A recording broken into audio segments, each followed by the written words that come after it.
તો રાજકોટ અગ્નિકાંડમાં ગોંડલના મૃતકના ડીએનએ મેચ થયા છે। ગોંડલના સત્યપાલસિંહ જાડેજાના ડીએનએ મેચ થયા છે।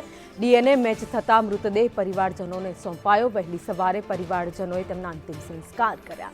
અંતિમ યાત્રામાં મોટી સંખ્યામાં લોકો જોડાયા। તો ગેમ ઝોનમાં 28 લોકોના મોત થયા હતા।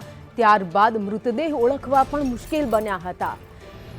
ત્યારે ડીએનએ લેવામાં આવ્યા હતા। ડીએનએ મેચ કરવામાં આવ્યા પરિવાર સાથે અને ગોંડલના સત્યપાલસિંહ જેમનો ડીએનએ મેચ થતા મૃતદેહ પરિવારને સોંપવામાં આવ્યો હતો અને વહેલી સવારે તેમના અંતિમ સંસ્કાર કરવામાં આવ્યા। અંતિમ સંસ્કારમાં આખું ગામ હિપકે ચડ્યું હતું। ગોંડલમાંથી મોટી સંખ્યામાં લોકો તેમની અંતિમ યાત્રામાં જોડાયા હતા। કદાચ આ પરિવારે ક્યારે વિચાર્યું પણ નહીં હોય કે સત્યપાલને આવું મોત મળશે।